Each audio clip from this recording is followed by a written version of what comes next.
For lab tests, it's interesting. Standard thyroid function tests, checking TSH, T3, T4 levels are usually normal. Really? Even with a cancer? Yeah, the nodule itself, even if cancerous, often isn't producing hormones in a way that disrupts the whole gland's function. It's often cold, functionally. Huh.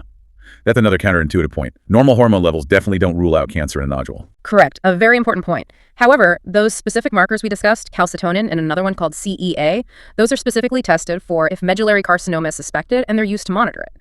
And thyroglobulin is another important tumor marker, but it's mainly useful for follow-up after the thyroid has been removed in patients with differentiated thyroid cancer. After surgery. Got it. Okay, so labs help narrow things down or monitor later. What about imaging?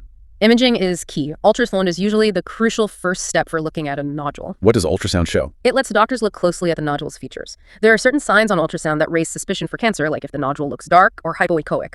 If it contains tiny bright spots called microcalcifications, if it has irregular edges, or if it shows increased blood flow within it. And doctors use these features to assess risk. Exactly. There's even a scoring system called TIRAD, Thyroid Imaging Reporting and Data System, that helps standardize the report and estimate the risk of malignancy based on these ultrasound characteristics. Okay, so ultrasound tells you if it looks suspicious enough to investigate further, and that's where getting a tissue sample comes in. Precisely.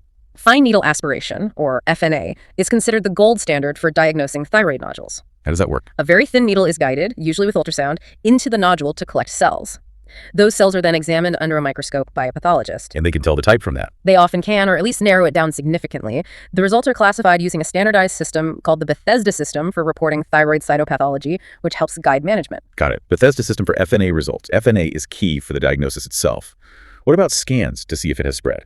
Right. If there's concern the tumor has invaded nearby structures in the neck, or if there's suspicion of spread to distant sites like the lungs or bones, then CT or MRI scans might be used. And there's one more imaging test, a radioactive iodine scan using I-123 or I-131. This is used sometimes for staging and also for detecting any remaining thyroid tissue or spread after surgery.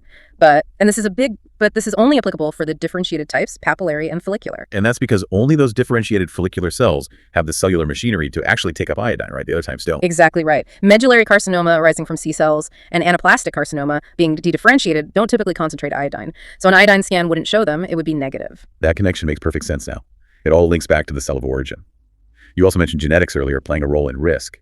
Is genetic testing part of the standard workup for diagnosis too? It's becoming increasingly important, yes, especially in certain situations. Identifying specific gene mutations can help refine the diagnosis, predict prognosis, and sometimes even guide treatment choices. Like the RET gene for medullary. Exactly. Testing for the RET proto-oncogene mutation is pretty standard if medullary carcinoma is suspected or confirmed, especially to check for those familial MN syndromes. Okay. And another important one is the BRAF V600E mutation. This is often found on papillary carcinoma and is associated with a somewhat higher risk of recurrence or more aggressive behavior.